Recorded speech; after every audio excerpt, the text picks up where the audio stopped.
Some people, the moment they step into a room, can feel the atmosphere shift. They know who's happy, who's hurting, who's hiding something, long before a single word is spoken. They notice the smallest details others overlook: an averted gaze, the faintest sigh, the tightening of a hand under the table. In gatherings, they're often the quiet observers, the ones who listen more than they speak, and they carry the stories of others in their minds long after the conversation ends. Carl Jung once said that such souls live both in their own world and in the world of everyone around them. When someone is in pain, they feel it as if it were their own. When someone is angry, their heartbeat quickens, and the air around them grows heavy. They don't just hear the story, they live it, right there in their body and mind. This is both a gift and a challenge.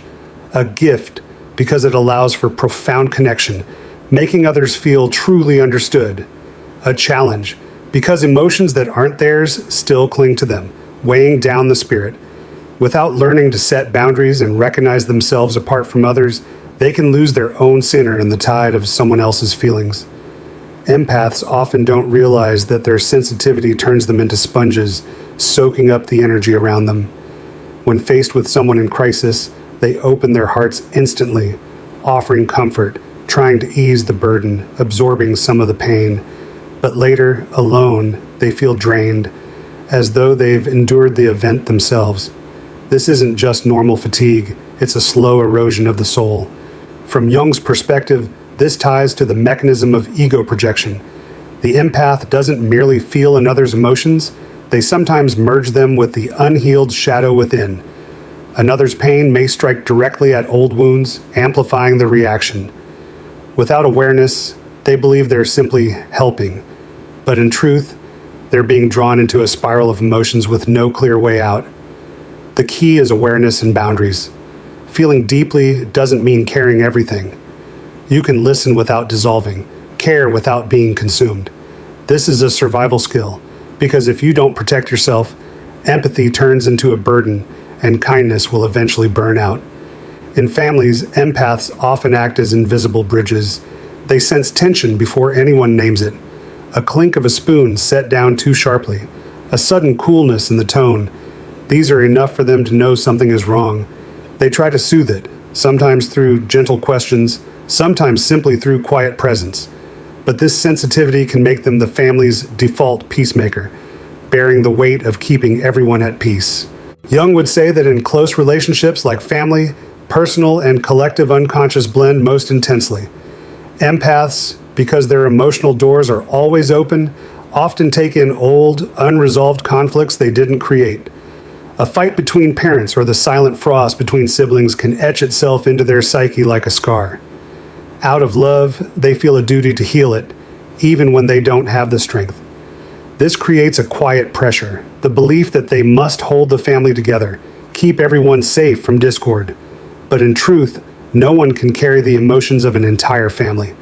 To protect themselves, empaths must learn to love without merging, to be present without being pulled under by another's storms. When an empath doesn't set clear boundaries within their family, they can easily slip into the role of the perpetual healer, always ready to mediate, listen, and smooth over any tension. At first, this makes everyone feel comfortable, but over time it becomes a dangerous habit. Others begin to rely on them, assuming they'll always be there to absorb every emotional storm.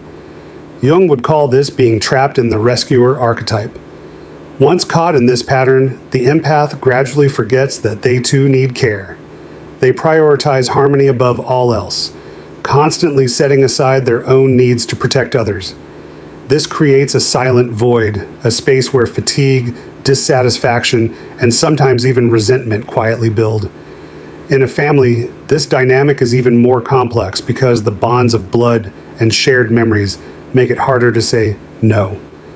Since childhood, they may have learned to read their parents' emotions to avoid conflict, or to watch their siblings' moods and adjust their own behavior. The habit runs so deep that even as adults, they unconsciously shoulder other people's emotional responsibilities. The truth is, love in a family doesn't disappear when you learn to say enough. In fact, it grows stronger when each person takes responsibility for their own feelings. An empath needs to allow themselves rest. They don't have to always stand in the middle, holding everything together. Imagine a family dinner. At first, the atmosphere is light, but then one offhand comment from the father about money or child rearing makes the mother's voice turn cold. A long silence follows. The clink of cutlery against plates feels louder than usual. Sitting there, the empath's heart starts to race.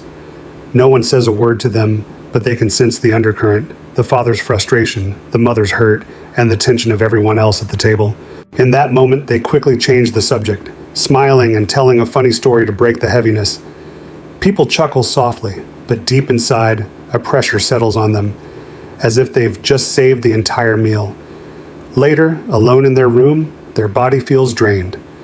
Jung would say this is the moment when the shadow of the family's unconscious touches them.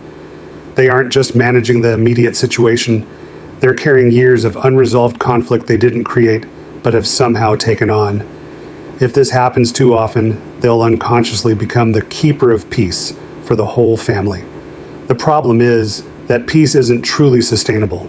It's bought at the cost of one person's energy and endurance, and eventually the price becomes too high. A few weeks later, in the same kitchen, another scene unfolds. This time, it's the younger brother coming home late, face heavy, tossing his backpack onto the chair and sitting in silence. The mother begins questioning him. "Where have you been at this hour?" Her voice isn't loud, but it carries a mix of worry and irritation. He answers curtly, then looks down at his phone. The air thickens, like the stillness before a storm. The empath sits between them, feeling like a taut bridge. Memories flash. The time their mother cried because the brother skipped school. The time he locked himself in his room all day without speaking. These recollections tighten their chest. Almost reflexively, they step in, gently telling their mother, "Maybe he's just tired today, let him eat first." Then they turn to the brother, trying to spark a lighter conversation to ease the tension. Jung would say this is the mediator archetype in full force. The empath cannot sit still when they feel the fabric of connection tearing. But the cost is that, once again, they carry the emotions of both sides. They strain to keep the family boat from rocking, forgetting that they too are on that boat, tired and in need of rest. As long as this role repeats itself, the empath will not only burn out, but also unintentionally prevent other family members from learning how to face and resolve their own conflicts. Then one day, the biggest wave hit. It was the day the father and older brother argued fiercely right in the living room. Voices clashed, eyes locked in tension, every word thrown like a dagger back and forth. No one noticed that. In the corner of the room, the empath was trembling slightly. They could feel the heavy energy wrapping around them, heart pounding like war drums, hands growing cold. Memories from childhood flooded back. The sound of doors slamming, objects hitting the floor, and that helpless feeling of standing between loved ones, yet being powerless to stop it. This time, the reflex kicked in even stronger. They stepped between the two, voice shaking but firm. "Stop it. This isn't worth tearing the family apart over." No one said another word. The room fell silent, but it was the kind of silence that felt like lead. Jung would say that, in that moment, the empath sacrificed their inner safety to become the shield. They succeeded in putting out the fire in front of them, but the fire inside them kept burning. The tragedy is that if this continues, they will eventually lose the ability to tell which feelings are theirs and which belong to others. This is when the question becomes urgent.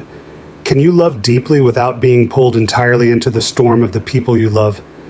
The answer lies in learning how to stand firm, not in the middle, but in your own place. Close enough to care, far enough to protect yourself. They walked out of that room with heavy shoulders, knowing they had once again stood between the flames of their loved ones. But deep inside, one question rang louder than ever. How much longer can I live like this? That question became a turning point. The empath realized that if they kept acting as the shield, they would be the first to fall. And when they collapsed, there would be no one left to protect the peace they had been trying so hard to preserve. The solution wasn't to become stronger so they could carry more. It was to learn how to set it down. They began to try something they'd never dared before. When a wave of emotion hit, they took a deep breath and stepped back. not out of indifference, but because they understood that every family member must learn to take responsibility for their own emotions. For the first time, when their father and brother began to argue, they didn't intervene. They stayed seated, gaze calm, present, but not absorbed. And something unexpected happened. After a few minutes of tension, the two gradually lowered their voices and continued their conversation.